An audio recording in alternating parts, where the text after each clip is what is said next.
অবশেষে আশঙ্কায় সত্যি করে বঙ্গোপসাগরে তৈরি হচ্ছে নতুন ভয়ঙ্কর ঘূর্ণিঝড় সানিয়ার। ভয়ঙ্কর এই ঘূর্ণিঝড়ের প্রভাবে লণ্ডভণ্ড হবে একাধিক এলাকা। প্রচণ্ড ভারী বৃষ্টি, প্রবল ঝড়ের সতর্কতা। কোন কোন জেলাগুলিতে সবথেকে বেশি প্রভাব পড়বে, পশ্চিমবঙ্গ ও বাংলাদেশে কেমন প্রভাব পড়বে এই ঘূর্ণিঝড়ের, সবই বিস্তারিত জানাবো এই মুহূর্তের সরাসরি লাইভ আপডেটে। বিস্তারিত জানতে ভিডিওটি অবশ্যই শেষ পর্যন্ত দেখবেন। আর সবার আগে সবার প্রথম আপনার জেলার গুরুত্বপূর্ণ আবহাওয়ার আপডেটগুলি জানতে আপনার জেলার নামটি কমেন্ট করে জানিয়ে দেবেন। আর আমাদের ইউটিউব চ্যানেলটি সাবস্ক্রাইব করে আমাদের সঙ্গে থাকবেন। আশঙ্কায় সত্যি করে অবশেষে বঙ্গোপসাগরের দক্ষিণ ভাগে তৈরি হতে চলেছে ভয়ঙ্কর ঘূর্ণিঝড়।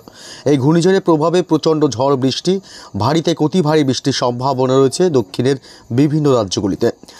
প্রচণ্ড ঝড় বৃষ্টির সম্ভাবনা রয়েছে শীতের মধ্যেই, কনকনে শীতের মধ্যেই। তবে এইসব ঘূর্ণিঝড়ের প্রভাবে বাংলার কোন কোন জেলাগুলিতে বৃষ্টির সম্ভাবনা রয়েছে, পশ্চিমবঙ্গ বাংলাদেশে কেমন প্রভাব পড়তে পারে, এছাড়া তেলেঙ্গানা এবং অন্ধ্রপ্রদেশ, এছাড়া শ্রীলঙ্কা, মুম্বাই বিভিন্ন এলাকায় কিন্তু একটা বৃষ্টির সম্ভাবনা তৈরি হয়েছে। আগামী 24 থেকে 48 ঘন্টার মধ্যে কিন্তু এই ঘূর্ণিঝড়টি শক্তি বাড়িয়ে আছড়ে পড়ার সম্ভাবনা রয়েছে। আগামী 24 থেকে 48 ঘন্টার মধ্যেই কিন্তু ব্যাপক দুর্যোগের সম্ভাবনা রয়েছে বিভিন্ন এলাকাগুলিতে। তবে কোথায় কোথায় সবথেকে বেশি প্রভাব পড়বে এ বিষয়ে আরও তথ্য আপডেট জানাবো। তার আগে জানিয়ে দিই, এই মুহূর্তে দক্ষিণ বঙ্গোপসাগরে ইতিমধ্যে একটি ঘূর্ণাবর্তের সৃষ্টি হয়েছে, যেটি শক্তি বাড়িয়ে নিম্নচাপের রূপ নিয়ে এবং সেটি গভীর নিম্নচাপ অবস্থায় রয়েছে, যেটি ঘূর্ণিঝড়ের সম্ভাবনা রয়েছে। আর মাত্র 24 থেকে 48 ঘন্টার মধ্যে এটি ঘূর্ণিঝড়ের একটা সম্ভাবনা তৈরি হয়েছে। আরও বিস্তারিত জানাবো এই ভিডিওর মধ্যে। তবে তার আগে জানিয়ে দেবো আগামী 3 দিন কোথায় কেমন বৃষ্টির সম্ভাবনা রয়েছে বাংলার জেলাগুলিতে এবং কোথায় কোথায় শীতের কি আপডেট পাওয়া যাচ্ছে এই মুহূর্তে। শনিবার সকাল থেকেই 29শে নভেম্বর কলকাতা, দক্ষিণবঙ্গের জেলাগুলি হাওড়া, হুগলি, পূর্ব এবং পশ্চিম মেদিনীপুর জেলা, 2 বর্ধমান, ঝাড়গ্রাম, পুরুলিয়া, বাঁকুড়া পশ্চিমের জেলাগুলি, মুর্শিদাবাদ, উত্তর 24 পরগনা, সমস্ত জেলাগুলিতেই সকাল থেকেই থাকবে পরিষ্কার আকাশ এবং রৌদ্রোজ্জ্বল।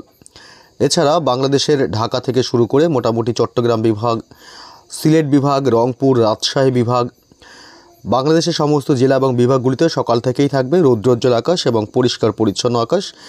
এদিকে উত্তর পূর্ব ভারতের মেঘালয়, মিজোরাম এবং আসাম থেকে শুরু করে ত্রিপুরা সমস্ত রাজ্যতেই রৌদ্রোজ্জ্বল আকাশ লক্ষ্য করা যাবে দিনভর।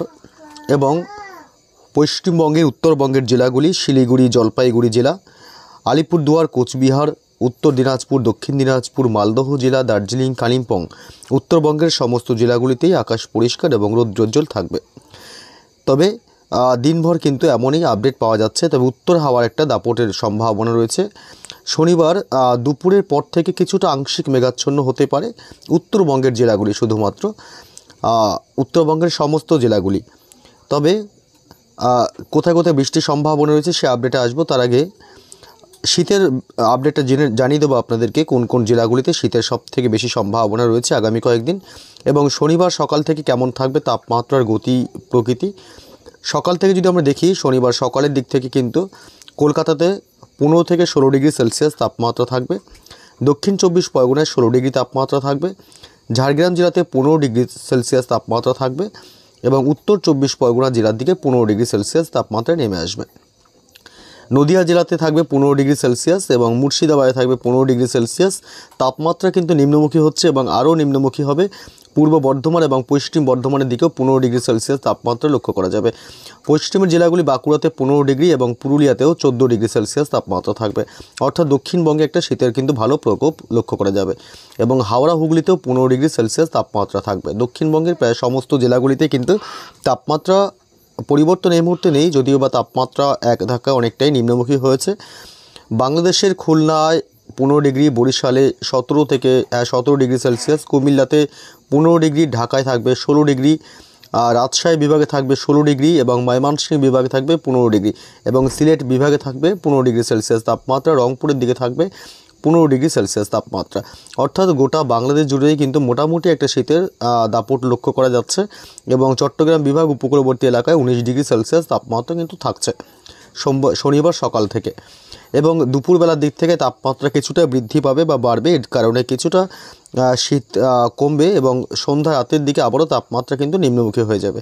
অর্থাৎ এমনই চলতে থাকবে আগামী রবিবার পর্যন্ত। রবিবারও কিন্তু শীতের আমেজ একই রকম থাকবে, তাপমাত্রার এই মুহূর্তে পরিবর্তন নেই। তবে ডিসেম্বরের প্রথম থেকে কিন্তু আবারও জাঁকিয়ে শীত পড়ার সম্ভাবনা রয়েছে। তাপমাত্রা এক ধাক্কায় 10 ডিগ্রিতে ছুঁতে পারে, এমনটাই কিন্তু আশা করা যাচ্ছে। যেহেতু শীতের প্রচণ্ড সম্ভাবনা রয়েছে, বেশ কয়েক বছরের রেকর্ড ভেঙে তাপমাত্রা নিম্নমুখী হওয়ার সম্ভাবনা রয়েছে। এবছর শীতের সম্ভাবনা আরও বেশি, শীত বেশি পড়ার প্রবল সম্ভাবনা রয়েছে। এদিকে উত্তরবঙ্গের জেলাগুলিতে মালদহ জেলাতে থাকবে 17 ডিগ্রি সেলসিয়াস শনিবার সকালের দিকে, এবং উত্তর দিনাজপুর, দক্ষিণ দিনাজপুরে থাকবে 15 ডিগ্রি সেলসিয়াস, আলিপুরদুয়ার, কোচবিহারে থাকবে 15 ডিগ্রি সেলসিয়াস, শিলিগুড়ি, জলপাইগুড়ির দিকে থাকবে 16 ডিগ্রি সেলসিয়াস, এবং দার্জিলিংয়ে থাকবে মোটামুটি 13 ডিগ্রি সেলসিয়াস, এবং কালিম্পংয়ে 15 ডিগ্রি সেলসিয়াস তাপমাত্রা লক্ষ্য করা যাবে শনিবার সকালের দিক থেকে বিশেষ করে। তবে শীতের যে আপডেট পাওয়া গেল তাতে মোটামুটি কিন্তু একটা শীতের সম্ভাবনা রয়েছে। রাজ্যের একাধিক জেলাগুলিতে আরও জাঁকিয়ে শীত পড়ার সম্ভাবনা রয়েছে। আগামী মাসের প্রথম সপ্তাহ বা ডিসেম্বরের প্রথম সপ্তাহ থেকেই জাঁকিয়ে শীতের একটা প্রবল সম্ভাবনা থাকছে। কোথায় কোথায় বৃষ্টির সম্ভাবনা রয়েছে, খুবই গুরুত্বপূর্ণ আপডেটে আমরা চলে আসি এই মুহূর্তে। শনি, রবি, সোম কোথায় কোথায় বৃষ্টির সম্ভাবনা রয়েছে কিনা, কোথাও বৃষ্টি হতে পারে কিনা, সেই আপডেটে আমরা চলে আসলাম এই মুহূর্তে। বজ্র বৃষ্টি মোড়ে এবং শনিবার সকাল থেকে দিনভর আকাশ পরিষ্কার পরিচ্ছন্ন থাকবে।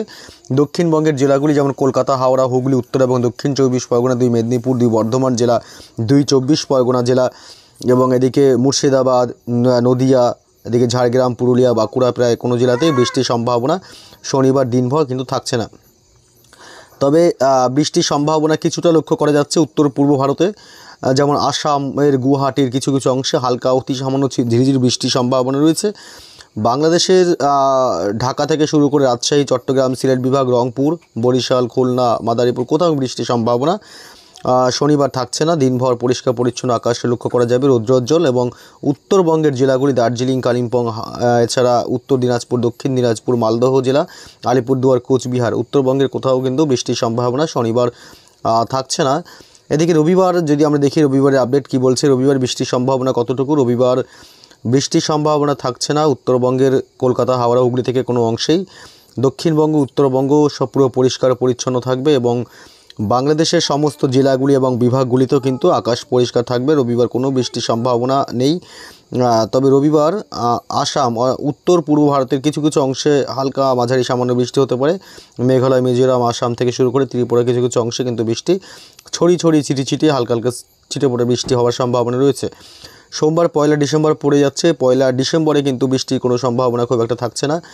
1 ডিসেম্বরে সকাল থেকে দিনভর বাংলাদেশ, পশ্চিমবঙ্গ এবং উত্তর পূর্ব ভারতের ভারতের যে রাজ্যগুলি আছে সে রাজ্যতেও কিন্তু কোনো বৃষ্টির সম্ভাবনা থাকছে না। তবে আমরা গুরুত্বপূর্ণ যে আপডেট ছিলাম সে আপডেটে চলে আসবো। কোথায় কোথায় ঘূর্ণিঝড়ের প্রভাবে বৃষ্টির সম্ভাবনা রয়েছে, ঘূর্ণিঝড় কত কিলোমিটার বেগে আছড়ে পড়তেই পারে, কোথায় কোথায় ঘূর্ণিঝড়ের দাপট লক্ষ্য করা যেতে পারে। আমরা এই মুহূর্তে চলে আসলাম বৃষ্টি বায়ুর ঝাপটাতে, এবং দেখব কোথায় কোথায় বৃষ্টি ঘূর্ণিঝড়ের সবথেকে প্রভাব বেশি পড়ার সম্ভাবনা রয়েছে। আপনারা দেখতে পাচ্ছেন এই মুহূর্তে দক্ষিণ বঙ্গোপসাগরে অর্থাৎ শ্রীলঙ্কার ঠিক কাছেই একটি ঘূর্ণাবর্ত অবস্থান করেছিল, যে ঘূর্ণাবর্তটি শক্তি বাড়িয়ে এখন নিম্নচাপ থেকে গভীর নিম্নচাপের রূপ নিয়েছে। এটি আগামী 24 থেকে 48 ঘন্টার মধ্যেই ভয়ঙ্কর ঘূর্ণিঝড় রূপ নেবে, যার গতিবেগ আছড়ে পড়ার সম্ভাবনা, যে গতিবেগ রয়েছে এই গতিবেগ আপাতত মোটামুটি 50 থেকে 60 কিলোমিটারের দিকে যাচ্ছে।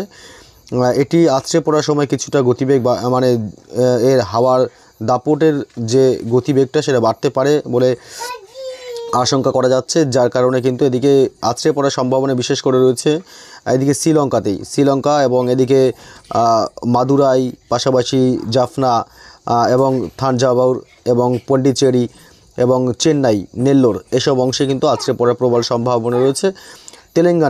তেলেঙ্গানায় কিন্তু একটা ঝড় বৃষ্টির সম্ভাবনা রয়েছে দক্ষিণ ভারতের এই রাজ্যে। তবে এদিকে মোটামুটি শ্রীলঙ্কার দিকে কিন্তু ভালো পরিমাণে বৃষ্টি এবং প্রচণ্ড ঝড়ের সম্ভাবনা রয়েছে। সমুদ্র উত্তাল থাকতে পারে, যে কারণে মৎস্যজীবীদের জন্য জারি করা হয়েছে সতর্কবার্তা।